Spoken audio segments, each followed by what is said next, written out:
Hi guys, bienvenue dans ce nouvel épisode d'après-midi. Aujourd'hui, je suis avec Alice. Hello Alice. Salut. Pour vous mettre un petit peu de contexte, parce que je vous donne toujours les coulisses, Alice, c'est une amie à moi. On s'est connus à Dynamo. Exactement. Vraiment Dynamo, vivier d'amitié ultime. Donc d'ailleurs, Alice avait écrit une newsletter géniale. Enfin, je vous balance direct, elle écrit des newsletters, elle fait des trucs. Mais on en reparlera dans l'épisode.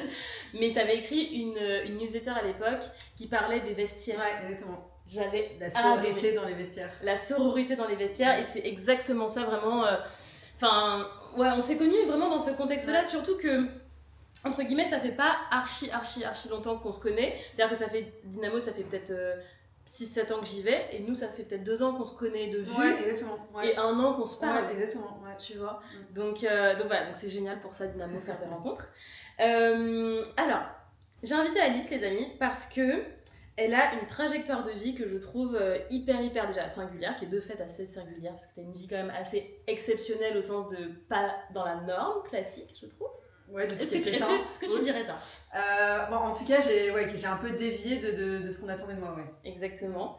Et en fait, je me suis dit que, même si donc, vous allez voir un peu dans les trajectoires de vie, dans les points de départ, dans les épreuves qui ont été les nôtres, il y a vraiment beaucoup de différences, et en même temps, on se rejoint autour d'un élan commun qui est le questionnement autour du fait de trouver sa voie. Et d'ailleurs, un peu VOIE et VOIX, parce qu'on a aussi cet amour commun du fait de se manifester, de prendre la parole, d'être dans les médias.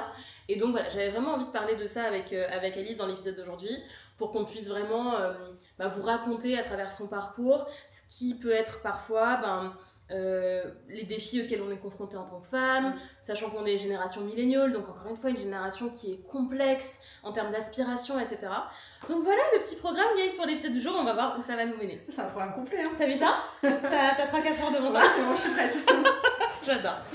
Alors déjà, Alice, est-ce que tu pourrais nous dire un petit peu qui tu es déjà dans le sens, quel était un peu ton point de départ, où est-ce que tu es née, où est-ce que tu as grandi, comment aussi tu te définirais aujourd'hui, tu vois, si demain tu rencontrais une personne qui ne te connaît ni d'elle ni là-dedans, qu'est-ce que tu dirais toi en premier lieu? Alors déjà que j'ai 28 ans, non c'est faux.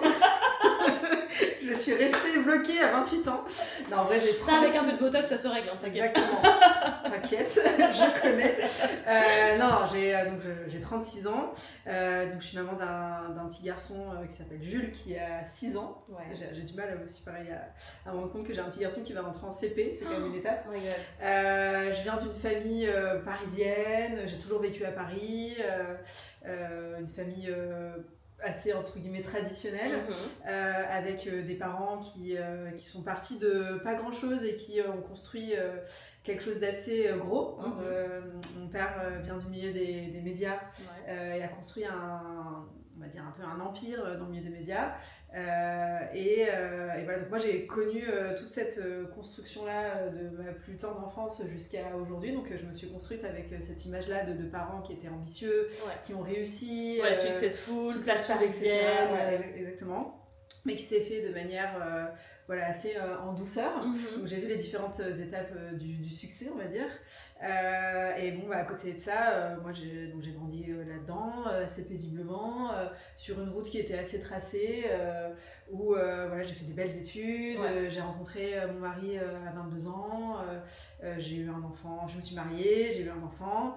En termes de cases cochées, la guys, on est pas mal. Et pour autant, tu vois, moi c'était pas du tout mes objectifs de vie. Quand j'étais jeune, je me suis jamais dit, tiens, mon rêve c'est de me marier, d'avoir des enfants. Enfin vraiment, mais ça s'est fait comme ça. Voilà, jusqu'au jour où, parce qu'il y a quand même un plot twist, sinon ça serait pas drôle. Jusqu'au jour où tout a pété, vraiment sur tous les plans de ma vie. Donc c'était ça, c'était à peu près en 2020-2021. Et après, ma vie a complètement basculé et j'ai dû me reconstruire sur des toutes nouvelles bases, on va dire. Avec une nouvelle vision de la vie aussi. Et voilà où j'en suis aujourd'hui. Ça fait... Après 2 ans que j'ai entamé ce travail-là. Ouais. Quand tu dis ce travail-là, c'est vraiment ce travail sur soi, d'introspection, ou c'est vraiment un travail de reconstruction? Ouais, enfin, au-delà de ça, c'est en gros, j'ai dû redémarrer. J'aime pas trop cette expression de ma vie de zéro parce que tu repars jamais de zéro, mais avec ce que j'avais qui était c'était le bordel, quoi, tout simplement. Et oui, en fait, savoir à nouveau qui tu es, ce que tu veux dans la vie, pourquoi tu fais les choses.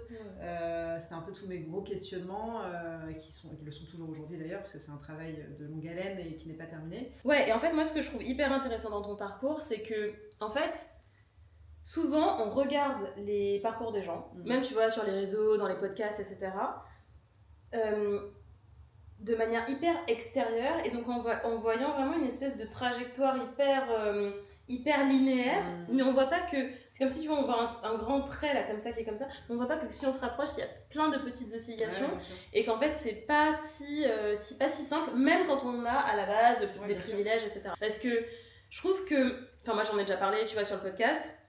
Moi, c'est un peu l'inverse. Je suis née sur une île, parents divorcés très jeunes, beaucoup de chaos dans mon enfance, beaucoup de déracinement, pas beaucoup de privilèges au départ. Je parle souvent, tu sais, de ta main un peu comme au poker où t'as pas beaucoup d'atouts dans ton jeu. Et donc, il y a vraiment un enjeu à identifier comment est-ce que tu vas pouvoir gagner la partie et jouer tes atouts quand tu vois bien que t'as plein d'angles morts et que t'as pas ces opportunités-là.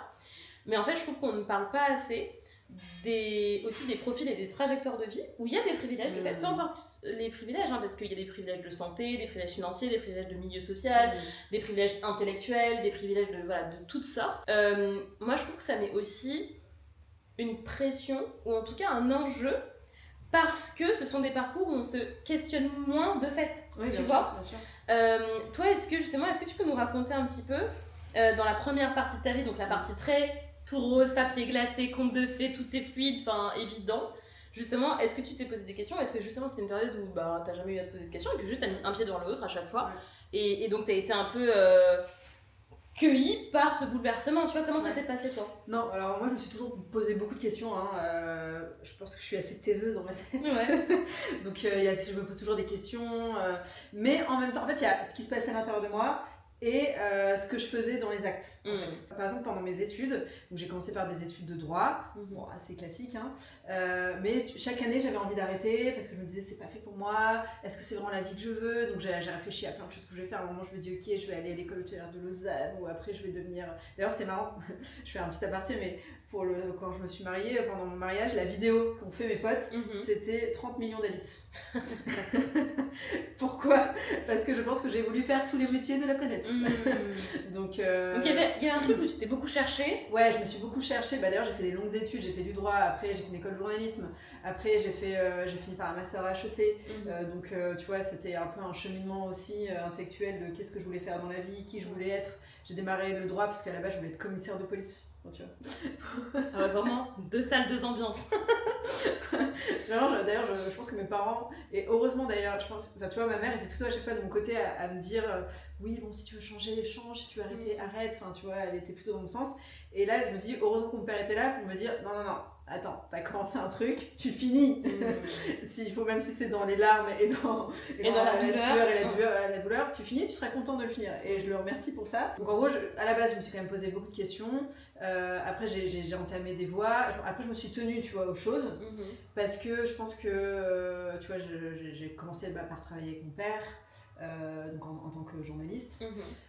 Mais finalement, je me suis rendu compte que j'avais aussi envie d'avoir ma propre voix. Donc, j'ai créé un média sur les sports équestres. J'étais passionnée d'équitation, qui était une belle réussite, que j'ai revendu derrière, etc. Donc, ça, c'était cool. Et au final, après, j'ai travaillé avec mon ex-mari.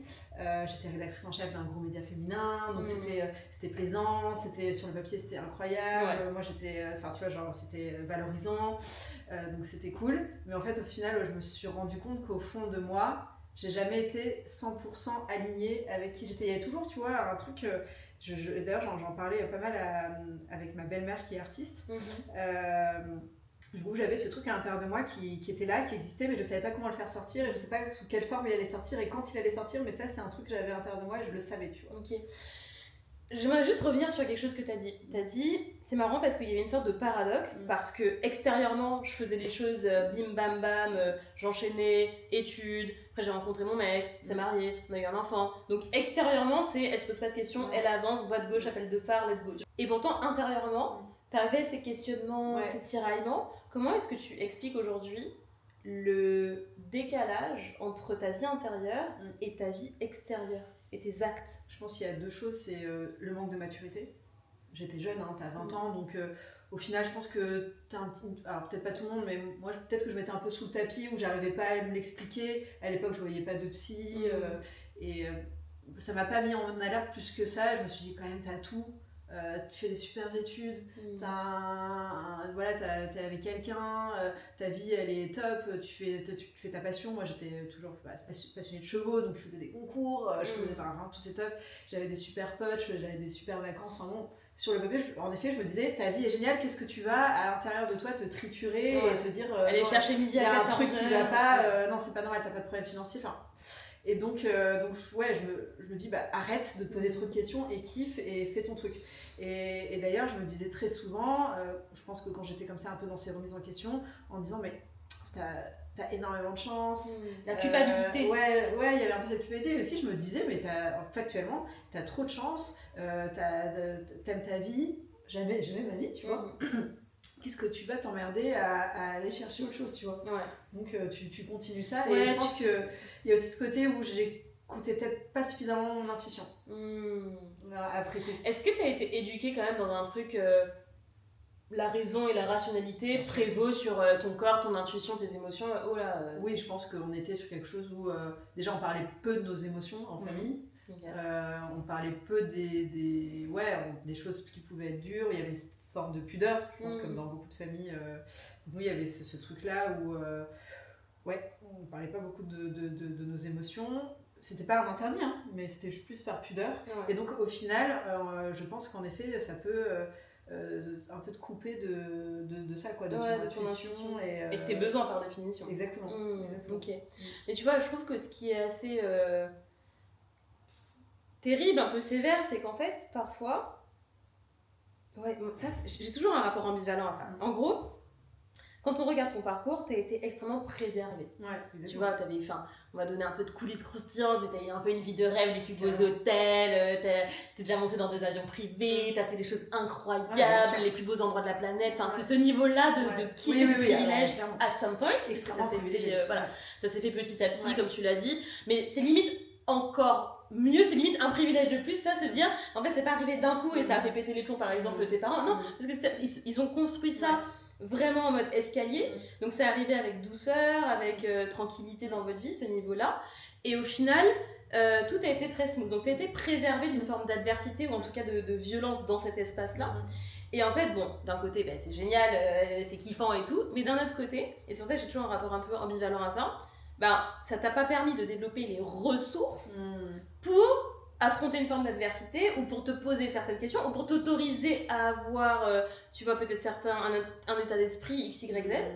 Et en même temps, parfois je me dis, oui, mais à choisir, c'est quand même mieux d'avoir, je sais pas, des parents qui sont encore mariés, ou alors, tu vois, je pense à des personnes qui ont été aussi des vies de famille hyper apaisées, une vie joyeuse, des super beaux souvenirs d'enfance, tu vois. Et en même temps, même si je prends mon cas, mais le cas de plein d'autres gens qui ont eu plutôt des parcours un peu chaotiques, résilience et tout ça, il y a un peu un discours que je peux parfois tenir de ouais, mais en fait, en vrai, si je n'avais pas vécu ça, je serais jamais la femme que je suis aujourd'hui, et ça m'a permis d'avoir des ressources, et ça m'a permis de mais bon, parfois je me dis, j'aurais quand même préféré éviter. Et tu sais, il y a un peu cette espèce d'ambivalence de bon, il n'y a pas de meilleur parcours, chacun a sa vie, mais toi, quel est le regard que tu portes là-dessus? Est-ce que tu penses que ça t'a à la fois amené de grands bonheurs et de grandes joies et beaucoup de plaisir, et en même temps tu te dis merde, ça a un peu différé limite le moment où je me mets vraiment au centre de ma vie et je me questionne moi sur mes besoins? Tu vois ce que je veux dire? Oui, je vois ce que tu veux dire. Alors, ça fait... ça foisonne. Oui, en gros, après, moi, ma vie a été très smooth, etc. J'ai quand même vécu des drames dans ma vie aussi jeune. J'ai perdu, par exemple, mon oncle quand j'avais 20 ans, qui s'est suicidé, mais tu vois, qui était c'était plutôt plus un frère qu'un oncle, parce qu'il a été élevé avec nous, que, tu vois, voilà, donc ça a été un peu un drame dans notre vie, etc. Donc on a quand même vécu, tu vois, l'adversité, mes parents sont séparés, ça a été un enchaînement de choses qui a été un peu compliqué, donc là tu pourrais dire... Tu t'es servi de ça aussi quand même pour ça t'a construite aussi, quoi. Oui, ça m'a construite aussi, mais ça m'a pas pour autant... j'ai pas remis ma vie en question, quoi, tu vois, Mais après, en gros, est-ce que t'as besoin de vivre de l'adversité ou quoi pour te révéler? Ouais. Je pense. Tu penses? Ouais. Clairement. Et que c'est ça aussi qui a en tout cas mis dans ton parcours de vie, le fait de te révéler pour toi et par toi un peu plus tard dans ta vie? C'est ce que je dis souvent d'ailleurs, parce que moi j'ai vécu une période très très dure, c'est comme je disais il y a quelques années, qui m'a permis de me révéler, de savoir qui je suis. Et alors c'était une période très dure, mais en même temps je suis contente de l'avoir vécue parce que ça m'a permis d'évoluer, tu vois. C'est ça, donc, tu vois, c'est un peu ambivalent parce que tu te dis putain, j'ai pas envie de revivre ça. Et à choisir, j'aurais préféré ne pas le vivre. Et en même temps, sans ça, jamais j'en serais là. Je serais pas là où j'en suis aujourd'hui. Donc après d'un côté moi j'adorais mon ancienne vie aussi, donc tu vois c'est pareil, il y a tout ce côté genre est-ce que je non clairement si c'était à refaire j'ai pas envie de le revivre, mais bon ça m'a quand même apporté ça de positif, mais peut-être que en fait je serais arrivée au constat où j'en suis aujourd'hui, mais peut-être plus tard en fait, peut-être que ça se serait fait peut-être plus en douceur, peut-être case par case, parce qu'en prenant la maturité, en vivant des choses, tu te poses des questions. Je pense que moi aussi j'en étais arrivée à un point où ça commençait un peu à craquer sous le vernis, tu vois. Une petite fuite là, un petit truc, on met des pansements, mais voilà, donc moi je pense que ça se serait fait de toute façon, mais peut-être plus en douceur et sur un temps plus long.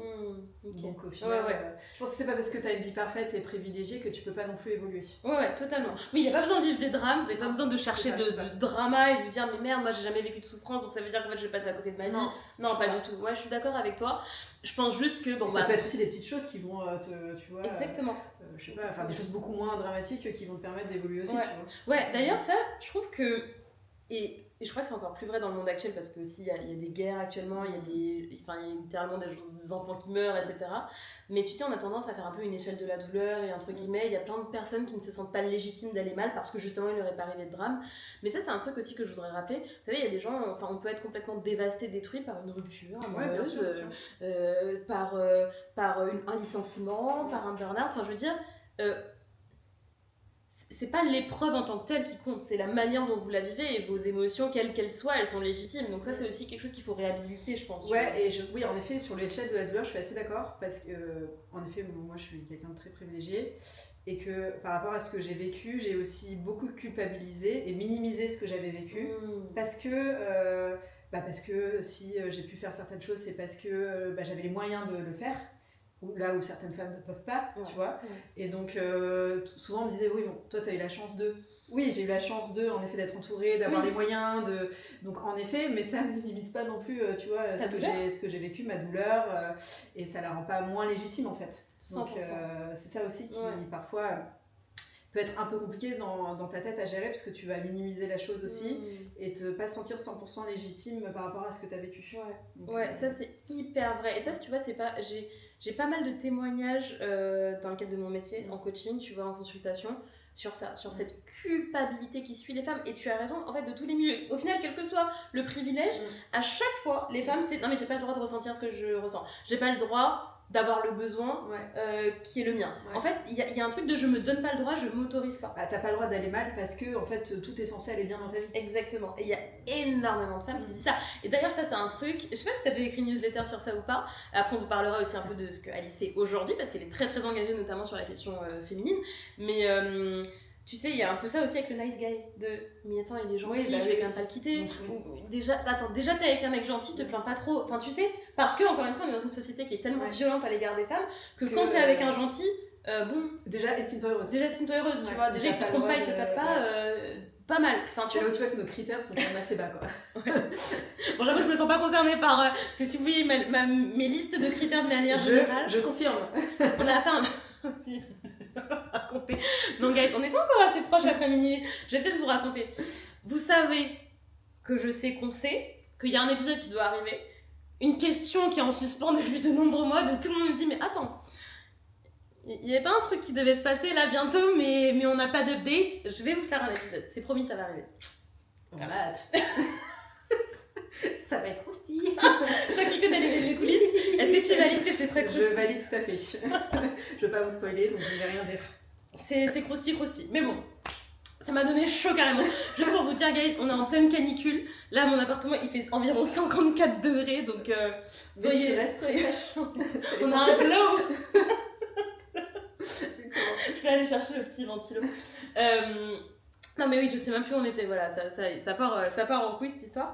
Ouais, le truc du nice guy, tu vois, donc ça c'est vraiment révélateur aussi des critères amoureux, mais même dans le cadre d'un job, de ouais mais attends, quand même, on m'a laissé ma parole en réunion, enfin tu vois, bravo. Tu veux une médaille? Tu veux une médaille? Enfin, tu vois, c'est qu'en fait, on est tellement aussi habitués à vivre quotidiennement les circonstances d'une société qui est par nature et par structure violente et liberticide par rapport aux femmes que voilà, on se contente. Et puis petit à petit, on se rend même pas compte que nos esprits sont limités, tu vois. Il y a ça aussi quand on parle sur la question coloniale, évidemment, on parle beaucoup des esprits colonisés. C'est-à-dire que parfois, il y a des territoires qui sont plus colonisés depuis des années, mais les esprits restent colonisés. Donc en fait, on continue à opérer d'un point de vue de victime, en fait, tu vois.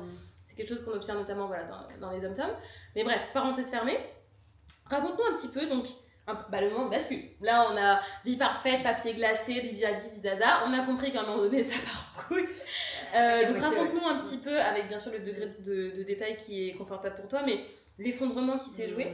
Surtout pour toi, hein, pas forcément toutes les circonstances en détail, mais ce qui s'est joué en toi. Et puis après, voilà, descente aux enfers, mais j'imagine aussi remonter de pente. Comment ça s'est fait? De manière assez violente, du jour au lendemain. C'est ma vie qui s'est effondrée, mais littéralement j'ai vu, dans ma tête, c'est un peu comme le game over dans le jeu Sony. Tout doux, tu sais, quand il meurt, là, ça fait tout doux comme ça, moi ça a fait comme ça dans ma tête. Et là, et donc là, c'était très violent. Moi, j'ai un peu perdu pied. Ça a commencé par la vie perso qui s'est d'abord. C'est la vie perso qui a explosé, vraiment dans les règles de l'art. Et donc là, tu perds tous tes repères. En fait, c'est ton pilier qui s'effondre, ton pilier famille, qui était quand même un pilier très solide chez moi. Et voilà. Et donc ça, ça a été très compliqué à encaisser, à comprendre. C'est d'ailleurs à partir de ce moment-là où moi j'ai commencé à avoir une psy. Ça m'a beaucoup aidé aussi. À commencer là où j'ai démarré en fait ce travail-là de compréhension. Est-ce qu'à ce moment-là, je t'entends pour qu'on puisse bien comprendre, et puis aussi pour que je voudrais que les femmes qui peut-être vont vivre aussi un parcours similaire au tien puissent aussi s'autoriser à aller chercher des ressources extérieures, parce qu'on a tendance aussi à vivre tellement dans la honte, la honte elle avait la vie parfaite, elle a échoué, au final tu vois, son couple c'était parti, enfin tu vois, il y a tout, je trouve ça d'une violence et ça me débecte, mais anyway, à ce moment-là quand tu commences du coup la thérapie, est-ce que c'est parce que tu te sens démunie en mode en fait si j'ai pas ça je vais crever, genre j'ai besoin d'une aide extérieure, est-ce que c'est en fait je suis perdue donc j'ai besoin qu'on me guide, enfin tu vois, c'était quoi le... C'était là je pense que j'avais vraiment besoin de quelqu'un d'extérieur qui me dise quoi faire, comprendre aussi, moi j'avais besoin de comprendre ce qui se passait, de comprendre, et donc je pense que c'est très important quand on se retrouve dans ce genre de situation de ne pas le garder pour soi. Moi je me souviens que j'ai très très vite appelé mes parents, mes amis, alors ça je les ai appelés en disant il y a un souci, sans expliquer ce qui se passait parce que j'étais incapable à ce moment-là de le verbaliser. C'est en fait à partir du moment où tu le dis ça devient concret en fait. Donc j'ai quand même mis mes parents, j'ai mis pas très longtemps, mais mes amis pendant 2 semaines, je les avais au téléphone, j'étais en pleurs, mais j'étais incapable de verbaliser. Donc elles étaient là, elles me soutenaient et tout, je leur disais je peux pas vous dire, j'y arrive pas, et finalement quand j'ai réussi je l'ai dit, et après c'était parti, mais voilà, je pense pas se refermer sur soi, très important d'en parler, de pas se sentir seul, et en fait d'être épaulé dans ce genre de moment, parce qu'on a souvent envie de se renfermer sur soi-même, et en fait non, je pense que moi c'est ce qui m'a aidé aussi, c'est de pouvoir en parler autour de moi. Et après d'entamer ce travail, c'est bien d'en parler à quelqu'un d'extérieur qui est complètement neutre aussi, parce que ça fait du bien aussi d'entendre certaines choses où pareil, où on ne sait pas si ce qu'on a en tête est légitime ou pas, si c'est vrai ou pas, donc avoir quelqu'un d'extérieur ça permet aussi de dire ce que vous vivez, c'est pas ok, ça m'a aidé aussi d'avoir ça. Et donc moi ça a mis beaucoup de temps pour se concrétiser dans ma tête, pour que je puisse passer à l'étape d'après. Ça a mis quand même bien 3 ans quand même. Et donc attends, mais ces 3 ans là c'était quoi? Est-ce que t'es arrivé, bon, pas très cool de te faire revivre ça, mais ces 3 ans là de un peu putain, genre je me suis pris le mur là. Tu vois, si on fait un peu le parallèle justement avec un accident, en plus tu t'es cassé le pied il y a pas longtemps, donc t'es en plein dedans.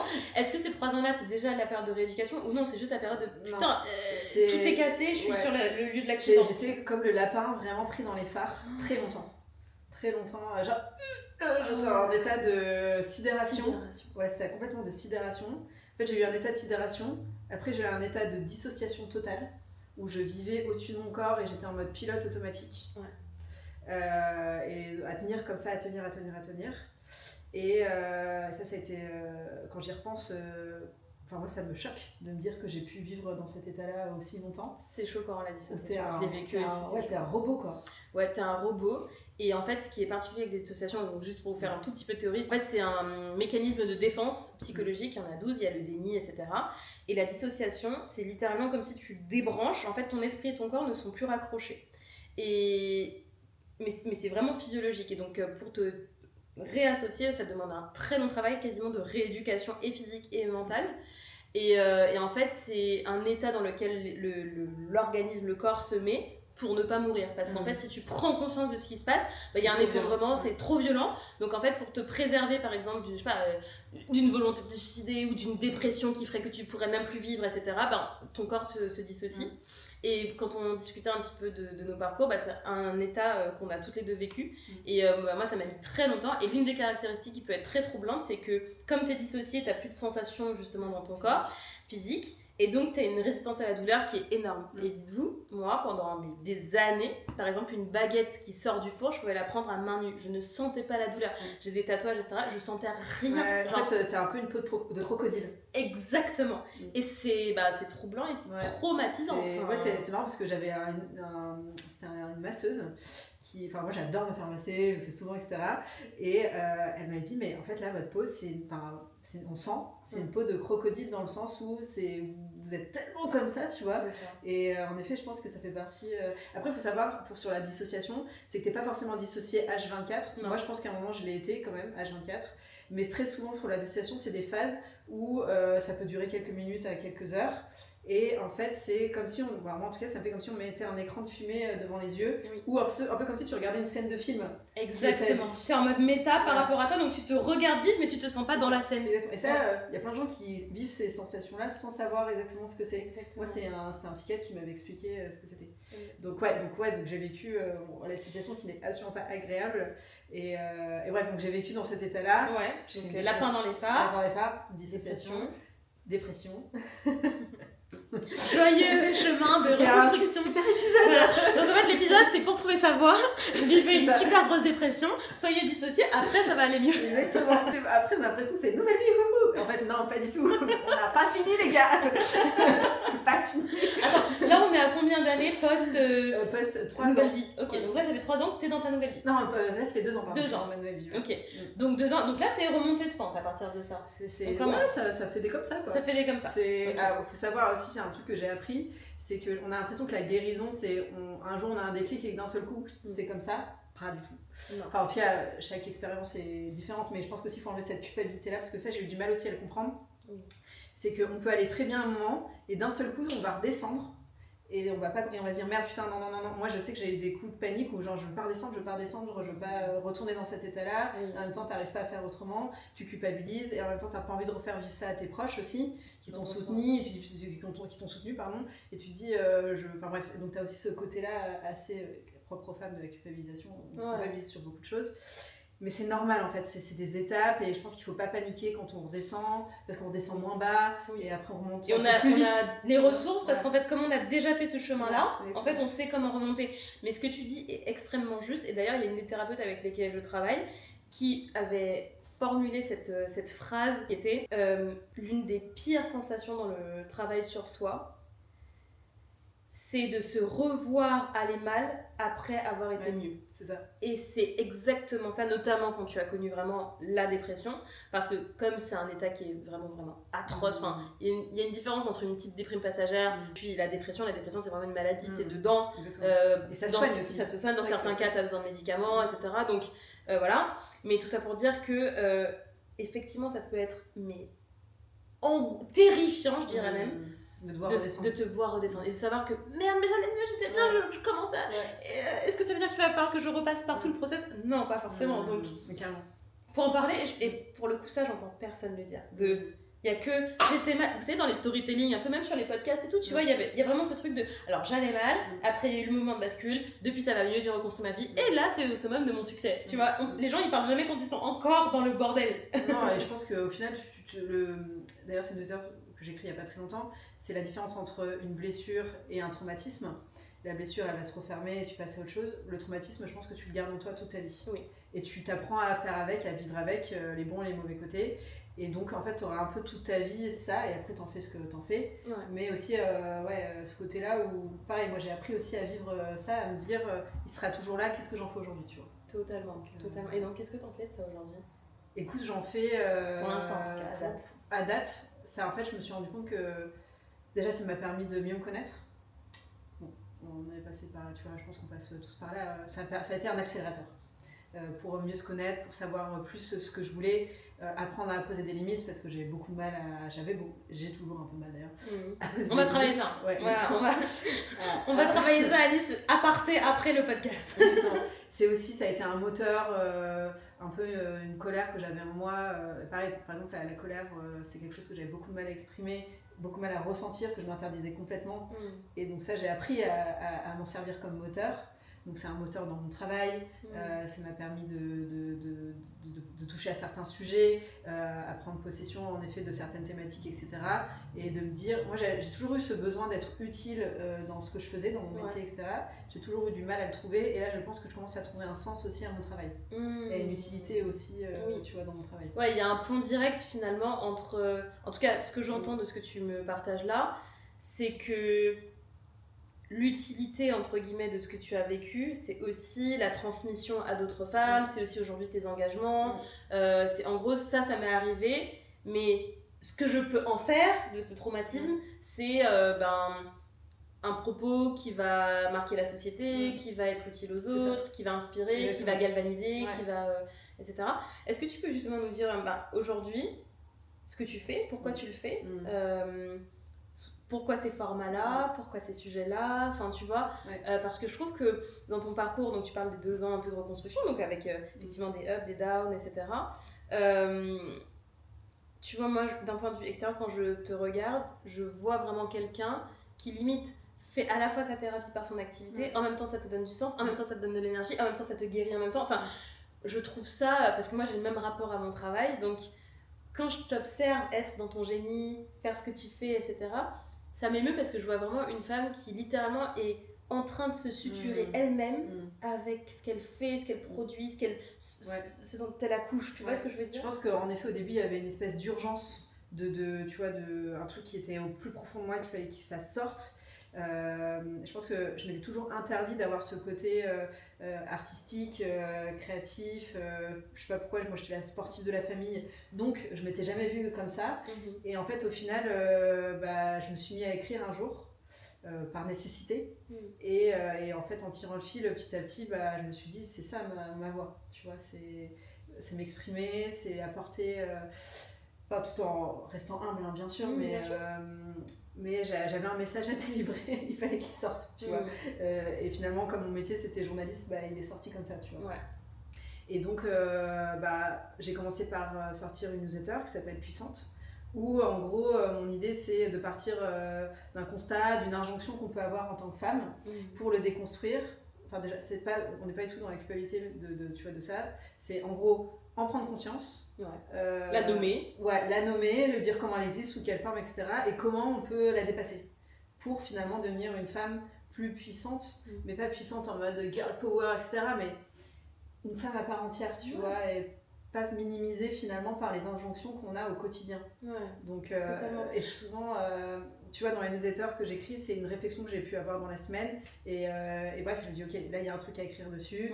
Donc donc en effet c'est un peu une thérapie pour moi aussi. J'adore. Parce que souvent les newsletters que j'écris, je peux me les appliquer 100%. Genre tous les conseils que je mets, dites-vous que je me les applique. Même parfois j'ai du mal à me les appliquer. Genre les cordonniers seraient plus mal chaussés. Sachez que en tout cas ce que j'écris, j'y crois dur comme fer, mais j'arrive pas tous les jours à m'appliquer, tu vois. Évidemment.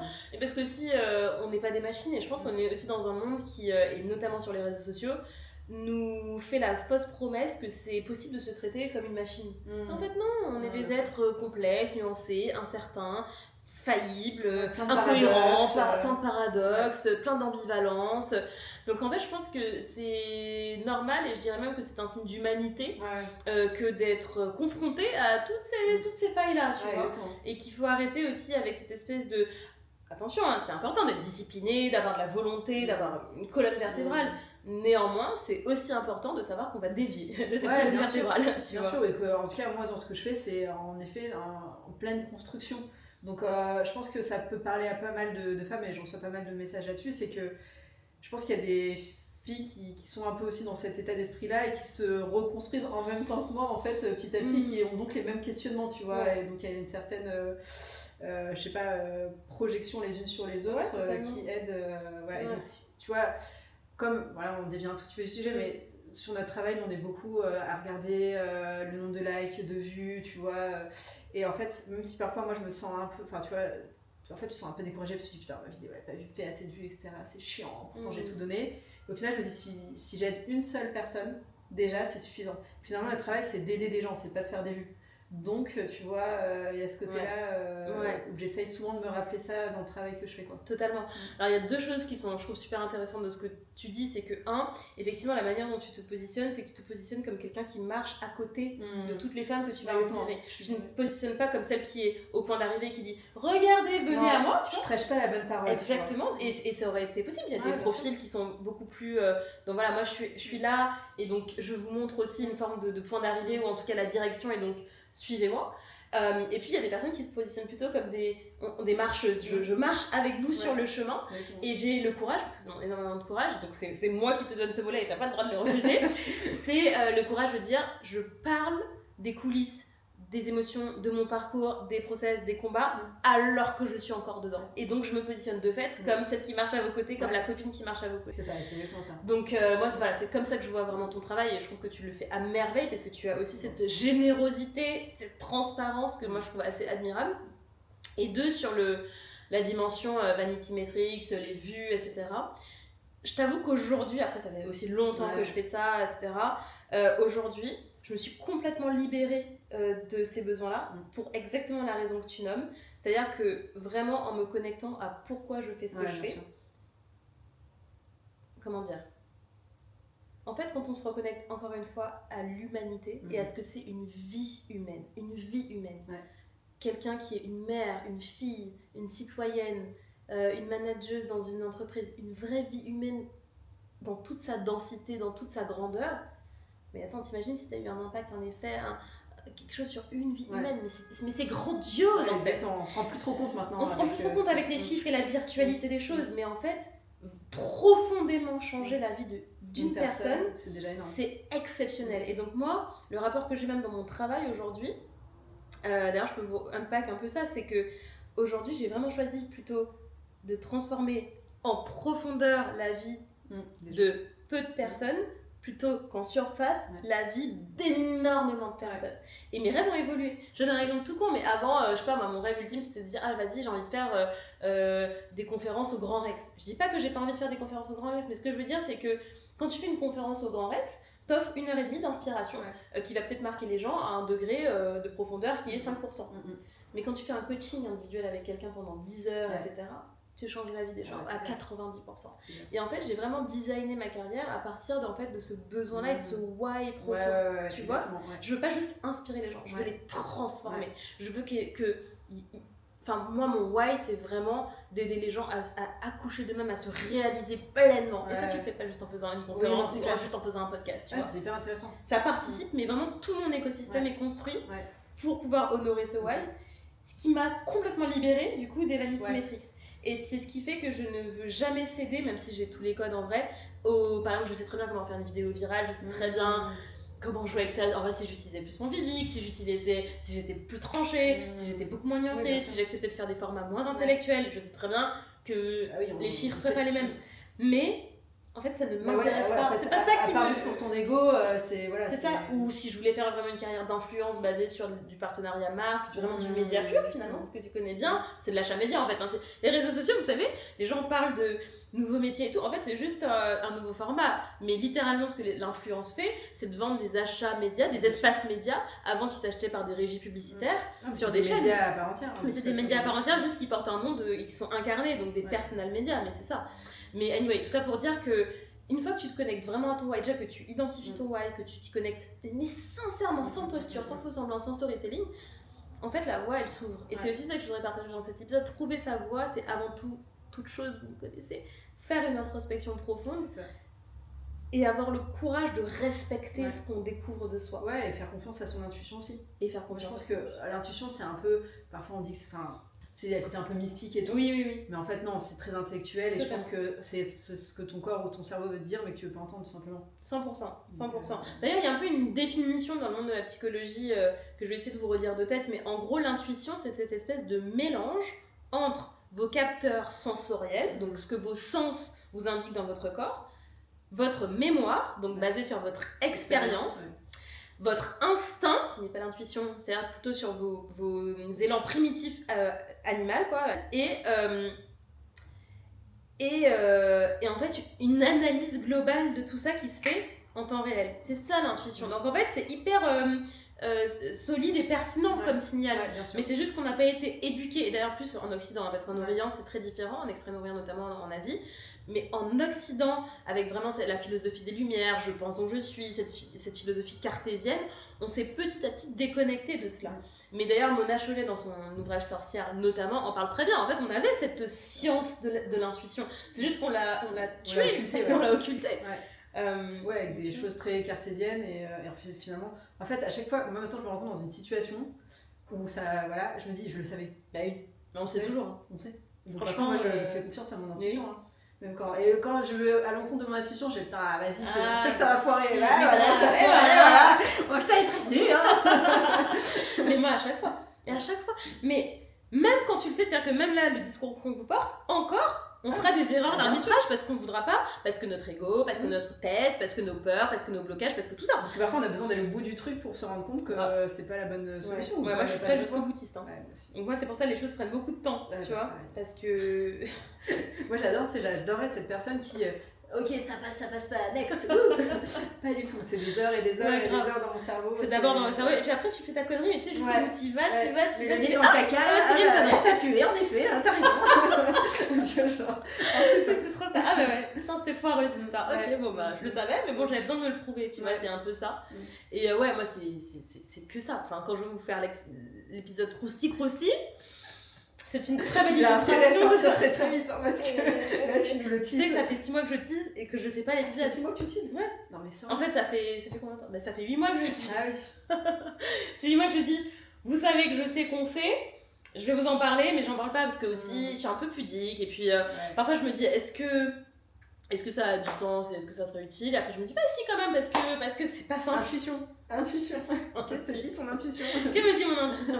Je vais discuter avec mon intuition après cet épisode. Mais est-ce qu'aujourd'hui tu as le sentiment d'avoir trouvé ta voie? Alors pas comme un point d'arrivée, t'es in the process, mais est-ce que tu as le sentiment d'être à un endroit qui est ta voie? Oui, alors il y a toujours des remises en question de temps en temps, mais là c'est plus je pense de la confiance en soi ou du doute, ou d'un seul coup tu dis est-ce que ce que je fais ça a du sens, tu vois, c'est plus ça, et je pense que là c'est plus une question d'ego finalement. Mais oui, aujourd'hui je pense que je suis dans ma voie, mais tu sais c'est pareil quand tu es sur le chemin du changement, tu as des moments où ton entourage te comprend plus trop aussi.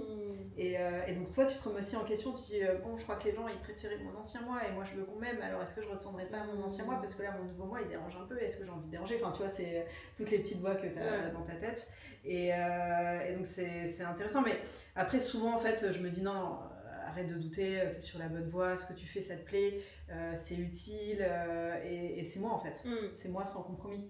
Donc on en parlait tout à l'heure, mais tu vois ce rapport, là je viens un peu sur rapport aux hommes, mais donc mon travail est quand même essentiellement axé sur la femme qui prend trouver sa voie, prendre sa pleine puissance, etc. Et qui a conscience aussi de la société, de ce genre. T'as un côté militant engagé, tu vois, qui est très important. Clairement.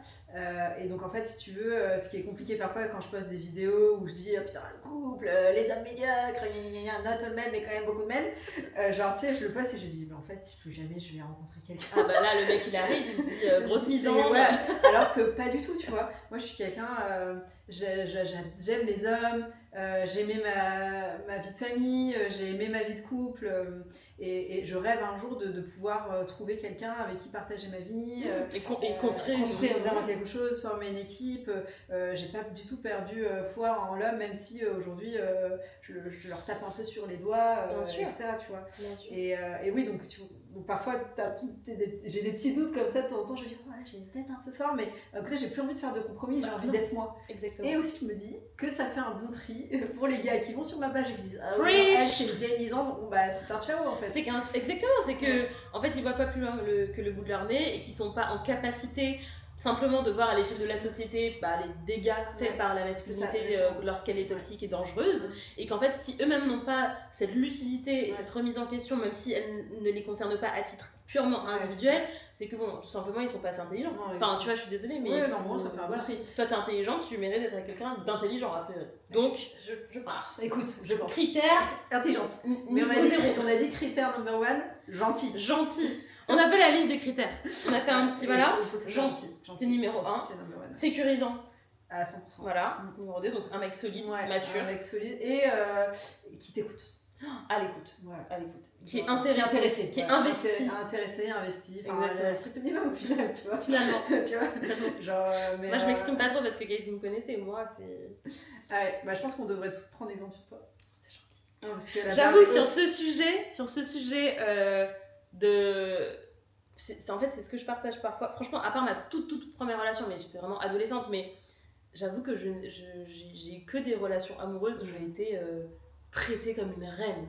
Et ça m'a vraiment aidée, on en parlait un petit peu en off, en mode copine avant. Moi, le fait d'avoir vraiment expérimenté l'amour inconditionnel des hommes, d'avoir été traitée comme une reine, d'avoir été mise sur un piédestal, d'avoir été choyée comme un trésor, etc. Aussi parce que j'ai choisi ces hommes-là. Hein. Moi, le truc du bad boy qui te snob, qui te donne des miettes et tout, moi, vraiment, le fuis-moi, je te suis, ça marche pas. Et puis moi, je me casse. Tu vois, c'est ciao. Genre, vraiment, c'est ciao.